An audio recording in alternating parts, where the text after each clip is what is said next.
Mesdames et messieurs, bonjour, bienvenue à l'émission Face aux Stars. Ce matin, nous recevons Abi Touré de la série Aimer malgré lui. Je vous laisse regarder quelques extraits de la série.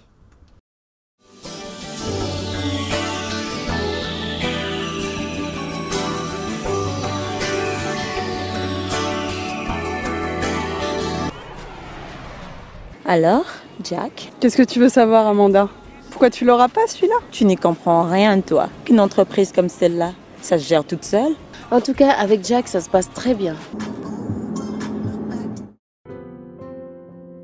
Pour te dire la vérité, j'ai jamais connu ma vraie mère. Bonjour mademoiselle Lindsay, soyez la bienvenue.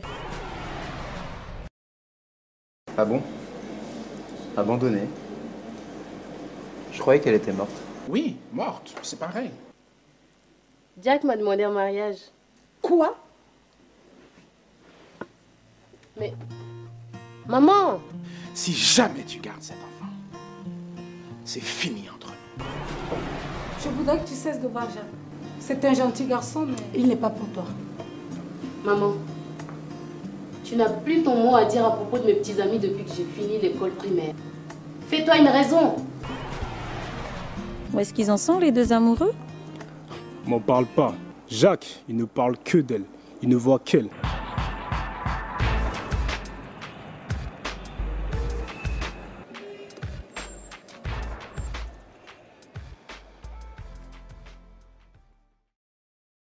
Abi Touré, bonjour. Bonjour Merci Linda. d'être présente à l'émission. Merci de m'avoir Je vais vous invitée. laisser vous présenter en quelques minutes à nos téléspectateurs. Oui, bonjour, je suis Abi Touré, actrice et productrice, actrice dans la série Aimer malgré lui sur TV5 Monde. Vous avez réalisé, en fait, vous avez fait des apparitions dans plusieurs films français, en tant que bonne, en tant que femme de ménage, en tant que nounou. Est-ce que durant tous ces petits rôles, est-ce qu'on vous a dit en tant que Abi, femme africaine, d'avoir l'accent en fait africain? Oui, bah c'est naturel. Enfin, j'ai l'impression que c'est naturel quand on nous propose des rôles en Europe ou ailleurs, c'est de vouloir à ce qu'on parle avec beaucoup d'accent. Ils oublient aussi qu'en fait, en Afrique, tous les Africains n'ont pas forcément les accents très forts. Et en même temps, ils demandent cet accent-là, c'est pas pour nous identifier, c'est plus pour dire Africain égale une personne qui ne sait pas parler, qui ne sait pas s'exprimer, qui ne sait pas lire et écrire. C'est le cliché en fait, en quelque sorte. C'est une sorte de cliché, oui. Il faut dire les choses. Donc du coup, vous avez réalisé, vous avez décidé en fait de réaliser vos scénarios directement. Est-ce que c'était une revanche en fait par rapport à tous ces petits rôles qu'on vous a proposés auparavant? Non, ce n'est pas forcément une revanche, c'est plutôt envie de montrer ce que j'ai envie de voir à l'écran. Est-ce que quand un Africain regarde la télé, il a envie de voir une femme de ménage? Est-ce qu'en Afrique, quand on regarde des acteurs africains, on a envie de voir ça? Je pense qu'on a plus envie de voir un acteur quelconque, un acteur qui joue n'importe quel rôle. Et moi, en écrivant des scénarios, je pense à ça. Je me dis, comment j'ai envie de voir un noir à la télé? Comment j'ai envie de me voir en tant qu'actrice à la télé? Donc, j'essaie d'écrire des rôles pour des Africains où on peut les voir dans différents rôles, en tant que médecin, avocat, en tant que tout, sauf femme de ménage. Pourquoi pas femme de ménage aussi? Mais est-ce qu'on peut jouer que ces rôles-là? Non. Je pense que à l'époque, en France, à l'époque les anciens, ils ont aussi des bonnes à la maison. C'est pas des Africains. Donc, à l'époque, même en Afrique, voilà. On a aussi que des bonnes à la maison. Exactement. Donc les bonnes, ça ne veut pas dire forcément noir. Sans papier, c'est pas forcément noir. Sans papier, ça veut dire quelqu'un, une personne qui vient d'ailleurs, qui existe dans un autre pays, mais ça ne veut pas forcément dire noir. Dans les cinémas, quand on voit les rôles des sans-papiers, on va forcément chercher un noir pour jouer ce rôle-là. Et ce n'est pas l'histoire de leur jeter de pierre, c'est juste pour dire, écoutez, on peut aussi faire ça. Je ne vais pas aller avec un drapeau dans la rue manifester à dire non, on ne veut pas ça. C'est juste pour dire, voilà ce qu'on vous propose, regardez, on peut aussi faire ça. Montrer que les Africains aussi ont du talent, à part le rôle typique, femme de ménage, sans papier, tout ça. C'est très bien parce que vous montrez du coup une autre image en fait de la femme africaine ambitieuse aussi. Parce que d'autres personnes qui vont vous voir, ils vont dire, mais Aby Touré, ambitieuse, elle a fait ses études en France, elle a étudié en France, elle a été hôtesse de l'air, elle a mis tout ça de côté, elle s'est donnée à sa passion. Et en même temps, à travers le cinéma, vous avez voulu montrer en fait aussi une autre image de la femme africaine, qui est la femme battante en fait. Mais on revient en fait un peu à la série. La série a été réalisée en fait à Bangui en fait. C'est Bangui on dit, hein, à Bangui, oui, à Bangui. Centrafrique. Oui. Pourquoi vous avez choisi la Centrafrique? La Centrafrique, c'est mon pays d'origine. Donc, je suis née en Centrafrique, je suis centrafricaine d'origine. Et donc, j'ai eu envie de faire cette série en Centrafrique, mais pas que, parce que la série, c'est une série qui bouge. On va dire, on tourne entre Paris et Bangui. Et on nous trouve aussi, par exemple, aux États-Unis, au Maroc, par exemple, dans les derniers épisodes qui vont être diffusés à partir du 27 octobre sur TV5, on va trouver des scènes aux États-Unis, on va trouver des scènes au Maroc. C'est aussi, voilà, c'est une série normale, c'est-à-dire que c'est la vie quotidienne des personnages. Pierre Lenoir, qui est l'acteur principal de la série, est un homme d'affaires. Donc, quand un homme d'affaires bouge forcément, il va en France pour ses affaires, il va aux États-Unis. Et quand il bouge, on les voit vraiment dans les pays en question. Mais est-ce que vous avez voyagé à travers la série ou bien avant la série, vous voyagez quand même beaucoup avec d'autres projets? Moi, je peux dire merci Dieu, je voyage beaucoup. Je voyage beaucoup pour et nos projets à nous et pour d'autres projets aussi. Donc, c'est aussi ça qui donne envie de faire des choses ailleurs et de faire cette mixité. Par exemple, quelqu'un qui voyage beaucoup, pas que moi, je veux dire quelqu'un qui a vraiment des visions du monde, en général, il a envie, voilà, l'esprit ouvert. Et j'ai envie de faire passer ce message en fait dans la série. C'est pour ça qu'on trouve une vraie mixité dans la série. On trouve plusieurs personnes des origines différentes. Parlons un peu de la mixité justement de la série. Est-ce qu'à travers justement cette mixité, Aby Touré et le réalisateur ont voulu nous faire passer un message? Parce que quand on regarde la série, elle est un peu à l'image de la France. Parce qu'en France, on retrouve de tout en quelque sorte. On peut retrouver des blancs, on peut retrouver des noirs, on peut retrouver des antillais, on peut retrouver de tout en général. Est-ce qu'à travers ça, Aby Touré a voulu nous faire passer un message? Alors, je vous adore, Linda. Vous avez posé une très bonne question. C'est vrai, c'est qu'en France, malheureusement, quand on voit des séries françaises, quand on voit des films, on ne trouve pas ça. Alors que la France, c'est ça la France. C'est cette mixité. Et c'est un pays ouvert à toutes les origines. Sauf que l'image donne autre chose. Et donc, dans la série Mais malgré lui, c'est aussi l'idée de Didier Ndenga, le réalisateur, qui a voulu aussi que ça soit comme ça. Parce qu'au départ, bon, on a voulu faire un peu de mixité, mais il se dit pourquoi pas tourner et en France et à Bangui, histoire de mélanger la culture et de montrer aussi cette différence des cultures et vraiment de montrer cette richesse que de vivre ensemble, c'est-à-dire de vivre ensemble, les Noirs, les Blancs, on vit ensemble, c'est la réalité. Pourquoi pas le montrer à l'image? C'est l'image en fait de la France aussi. C'est l'image de la France, c'est l'image de l'Afrique, puisque en Afrique il y a beaucoup de blancs, en Afrique. Vrai. En France il y a beaucoup de noirs. C'est la vie, c'est comme ça, c'est pas autrement. Donc on a vraiment envie de montrer ça à l'image. D'accord. Est-ce que vous avez, est-ce que c'est votre première en fait série Aimer malgré lui? Oui. Dans laquelle vous tournez? En série, oui. Série, c'est ma première et j'en suis très contente d'ailleurs. Vous avez fait d'autres films auparavant?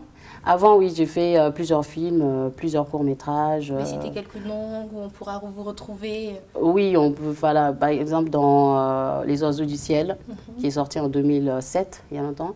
Il y a plusieurs courts-métrages comme Abelissa, dans laquelle j'ai joué le premier rôle, et Chinatown, que j'ai joué le premier rôle également, réalisé par Didier Ndenga, produit de HD Productions, qui a eu les prix de meilleur court-métrage aux États-Unis au Festival NAFCA. Un trophée de meilleur court-métrage dernièrement. D'accord. Et donc, du coup, vous décidez d'aller à Bangui, en fait, réaliser Aimer malgré lui. Est-ce que ça a été difficile de trouver des acteurs? Sur place, oui, un peu, parce que j'ai fait les 3 voyages minimum. Enfin, 3 voyages, sans compter les autres voyages pour confirmer les choses. 3 voyages que pour le casting. Donc, j'ai fait le premier casting qui n'était pas terrible, parce que je n'ai pas trouvé les personnages qu'il fallait. Parce qu'il n'y avait pas forcément des acteurs. Il y a quelques personnes qui ont fait du théâtre et tout ça, mais quand je suis arrivée, ils n'y croyaient pas trop. Voilà, c'est quoi, qu'est-ce qui va se passer? En fait, je n'ai pas eu beaucoup de monde. Deuxième, troisième. C'est en ce moment-là que j'ai commencé à avoir des gens qui venaient, pas forcément des acteurs, les gens qui avaient envie de faire du cinéma. Et donc, bon, bah, je les ai castés par rapport aux personnages, des personnes qui correspondaient aux personnages. Et par la suite, on a pu les former pour jouer dans la série. C'est bien parce que vous créez de l'emploi en même temps directement sur le terrain. Oui. Mais Aimer malgré lui, c'est un conte de fées que vous avez inventé ou ça sort d'une histoire réelle que vous avez vécue? Alors, Aimer malgré lui, c'est une histoire inventée, mais inspirée du fait réel. C'est de la société, c'est des choses qui se passent autour de moi, je regarde.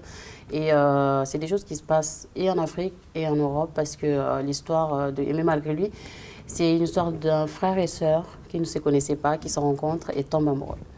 Et donc, on a voulu un peu dénoncer la séparation de famille, c'est-à-dire qu'avant, dans le temps, la famille, surtout africaine, sont très liées. Ils se voyaient souvent. Il y a souvent des réunions de famille. Il y a les cousins et les cousines, on se connaissait tous. On s'appelle, on se voit. On s'appelle moins, mais on se voit beaucoup. Oui. Parce qu'avant, à l'époque, il n'y avait pas beaucoup tout ce qui est portable, les réseaux sociaux.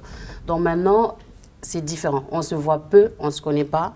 Et malheureusement, ces genres d'histoires arrivent très souvent. D'accord. Et donc, du coup, vous décidez de diffuser ça sur des chaînes africaines. Pourquoi pas en France? Bien sûr, la série, c'est pas fait que pour des chaînes africaines. C'est que pour le moment, il y a beaucoup de chaînes africaines qui diffusent, comme Canal 7 au Gabon. Il y a TV5 Monde, qui est une chaîne française, pardon, qui diffuse la série sur le TV5 Monde Afrique, tout simplement parce que bon, c'est aussi avantageux pour nous, parce que l'idée, c'est de promouvoir l'Afrique aussi. Et TV5 Monde Afrique, c'est une chaîne d'une envergure mondiale. On est regardé partout. Monde, ouais, même en France. Même en France, on peut regarder sur leur web, on peut regarder sur Internet, mais partout ailleurs, on peut regarder, sauf en France, Belgique et Suisse, je crois. Mais sinon, partout, on peut regarder TV5 Monde. Donc, pour nous, c'est plutôt avantageux pour mieux promouvoir et faire passer les messages qu'on a envie de faire passer. Et il y a aussi, d'ailleurs, Canal+, A+, qui va diffuser bientôt. Et il y a France Télévisions qui est un autre distributeur. Donc, ils vont commencer à distribuer la série. Et on croise les doigts, ça va être diffusé en France. Et j'en suis même très sûre, très bientôt. D'accord. Parlons un peu de Abi Touré. En tant qu'actrice, vous avez reçu différents prix. Pouvez nous parler un peu de vos prix? Oui, j'ai eu l'honneur de recevoir un prix meilleure actrice sur le court-métrage Chinatown, d'ailleurs, à GPACT. C'est un festival ivoirien. Oui. Donc, j'ai eu le prix de meilleure actrice en Côte d'Ivoire, c'était en 2014. Et là, on a eu le plaisir de recevoir aussi le prix de meilleur court-métrage, et sur le même court-métrage Chinatown, à Beverly Hills, aux États-Unis. Très bien tout ça. Déjà, vous commencez à faire un petit chemin. Oh oui, on croise les doigts, ça va aller. Et puis, il y a Aimer malgré lui aussi, qui a eu, pareil, à GPAC, les prix du public en Côte d'Ivoire. Et quels sont vos projets?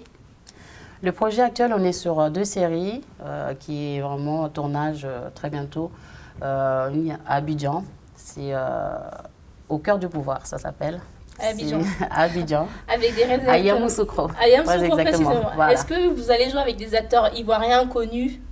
Oui, on va tourner avec des acteurs ivoiriens. D'ailleurs, on a fait un casting il y a quelques mois déjà. En Côte d'Ivoire? Oui, mais c'est pas encore fermé le casting, on continue. Et puis, donc si je veux poser ma candidature, comme ça, il n'y a pas de problème. Allez, il faut y aller, il faut. Ok. Donc voilà, et puis il y a aussi Rêve Hotel qui va se tourner à Kinshasa. D'accord, ok. Voilà. Quels sont vos rêves? Mes rêves, c'est de voir la femme africaine vraiment très haut et vraiment y arriver un jour à plus se dire « je ne peux pas parce que je suis noire ». C'est vrai. Ça, c'est quelque chose vraiment... C'est vrai, parce qu'on n'ose pas, parce qu'on se met dans la tête qu'on est noir, on est africain, on n'ose pas, en fait, c'est pas pour nous ça. Voilà, donc pour moi, c'est... et dans ma petite contribution, je me bats tous les jours pour ça. Et c'est pas pour qu'on parle de Abi Touré, c'est pour qu'on parle d'une femme africaine qui essaye de faire des choses.